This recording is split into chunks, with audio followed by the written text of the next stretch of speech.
Thank you so much for having me tonight.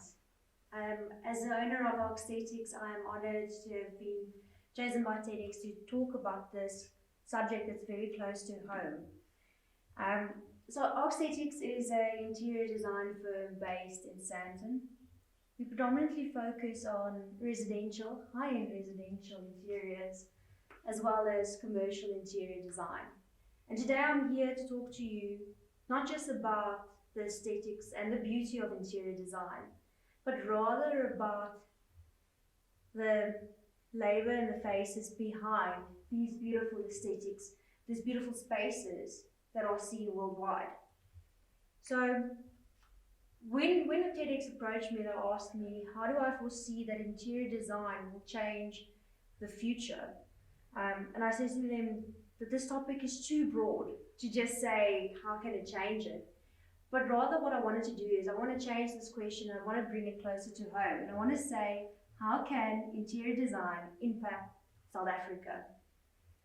So upon my research for this, something came to mind, and I was reminded of the period between lockdown when we were assisting a client in his office space.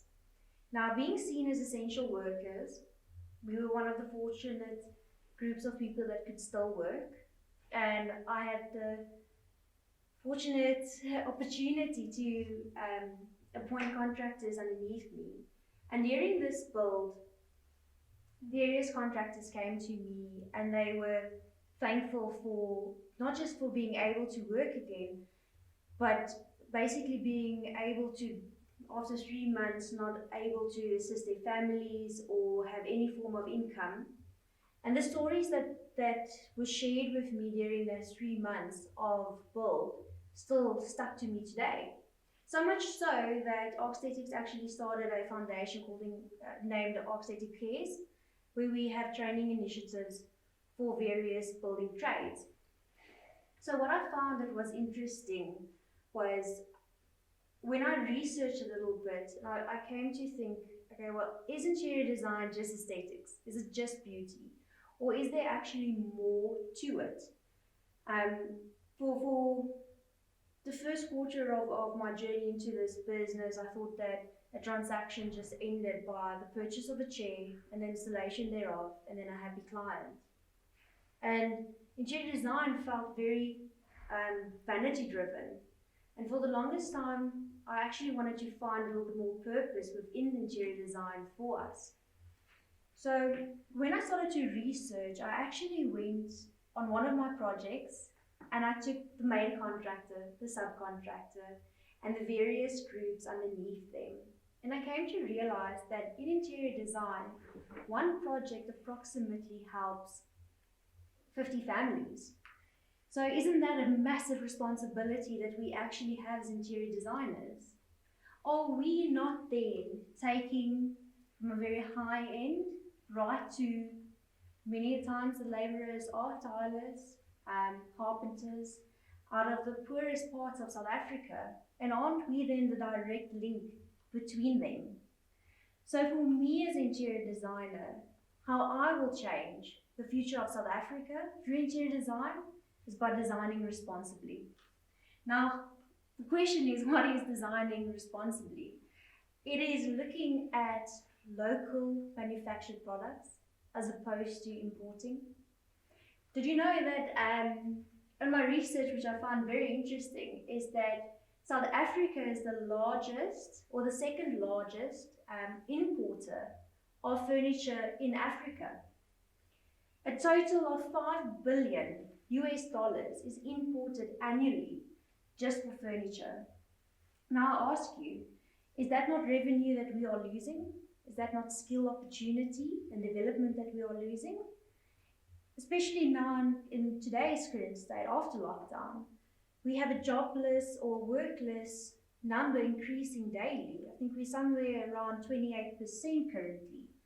But by us as interior designers looking for local products, local designs, manufacturing, bringing the source back to South Africa, and only selecting those items for our designs, now that is responsible design.